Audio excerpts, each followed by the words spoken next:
દર્શક મિત્રો, આપ જોઈ રહ્યા છો વર્તમાન ન્યૂઝ. લાઇક, સબસ્ક્રાઇબ, શેર કરો. સુરેન્દ્રનગર મહાનગરપાલિકા ખાતે ડોર ટુ ડોર કચરાના એકત્રીકરણ માટે 38 જેટલી કલેક્શન વાનને લીલી ઝંડી આપીને પ્રસ્થાન કરાવી. નાયબ મુખ્ય દંડક શ્રી જગદીશભાઈ મકવાણા, જિલ્લા કલેક્ટર શ્રી કેસી સંપત સહિતના મહાનુભાવો પ્રેરિત ઉપસ્થિતિ. આગામી સમયમાં 100 જેટલી ગાડીઓ દ્વારા કચરાનું કલેક્શન કરી શહેર સ્વચ્છ બનાવવામાં આવશે. ઘરમાં એકઠો થયેલો કચરો રોડ પર ગમે ત્યાં ફેંકવાના સ્થાને ડોર ટુ ડોર કલેક્શન માટે આવતા વાહનો આપવો. નાયબ મુખ્ય દંડક શ્રી જગદીશભાઈ મકવાણા. સુરેન્દ્રનગર મહાનગરપાલિકા ખાતે નાયબ મુખ્ય દંડક શ્રી જગદીશભાઈ મકવાણા, જિલ્લા કલેક્ટર શ્રી કેસી સંપત સહિતના મહાનુભાવોએ ડોર ટુ ડોર કચરાની એકત્રીકરણ માટે 38 જેટલી કલેક્શન વાનને લીલી ઝંડી આપીને પ્રસ્થાન કરાવ્યું હતું.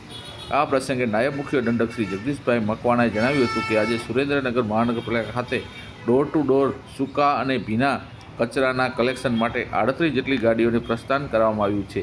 આગામી સમયમાં શહેરમાં 100 જેટલી ગાડીઓ દ્વારા કચરાનું કલેક્શન કરી યોગ્ય જગ્યાએ ડમ્પ કરીને શહેરને સ્વચ્છ બનાવવામાં આવશે. વધુમાં તેમણે નગરવાસીઓને અપીલ કરતા જણાવ્યું હતું કે પોતાના ઘરમાં એકઠો થયેલો કચરો રોડ પર ગમે ત્યાં ફેંકવાના સ્થાને ડોર ટુ ડોર કલેક્શન માટે આવતા વાહનોમાં જ નાખીને શહેરને સ્વચ્છ રાખવા અપીલ કરી હતી.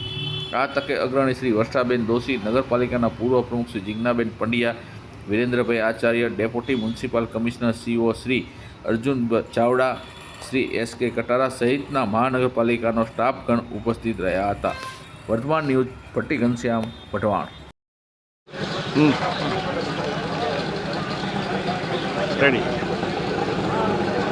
આજે સુરેન્દ્રનગર મહાનગરપાલિકા દ્વારા એક કદમ સ્વચ્છતા કી ઓર આજે ડોર ટુ ડોર કચરા માટેની 38 જેટલી ગાડીઓને મહાનગરપાલિકા કચેરી પાસેથી જિલ્લા સમાહર્તા અને વહીવટદાર શ્રી કેસી સંપત સાહેબ, અમારા પ્રદેશ ભાજપના ઉપાધ્યક્ષ બેન શ્રી વર્ષાબેન, નગરપાલિકાના પૂર્વ પ્રમુખ બેન શ્રી જિજ્ઞાબેન અને વિરેન્દ્રભાઈ અને બંને deputy municipal commissioner Shri Arjunbhai Chavda અને કટારા સાહેબની પ્રેરક ઉપસ્થિતિમાં સૂકો અને ભીનો કચરો બંને ડોર ટુ ડોર લેવા માટેની ગાડીઓને પ્રસ્થાન કરાવવામાં આવ્યું છે.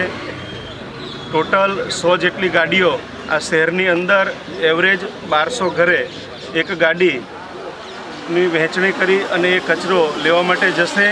આજે 38 ગાડીઓનું પ્રસ્થાન થયું છે. આગામી ટૂંક સમયમાં 100 જેટલી ગાડીઓ આ શહેરમાં ઘેર ઘેર ફરી અને કચરો કલેક્શન કરી અને યોગ્ય જગ્યાએ જે ડમ્પ સાઇટ ઉપર તેને નાખી અને શહેરને સ્વચ્છ બનાવવા માટેનું આ એક ઉમદા પગલું મહાનગરપાલિકા દ્વારા થયું છે. ત્યારે નગરપાલિકાના વહીવટદાર અને એમની સમગ્ર ટીમને હૃદયપૂર્વકના અભિનંદન પાઠવું છું.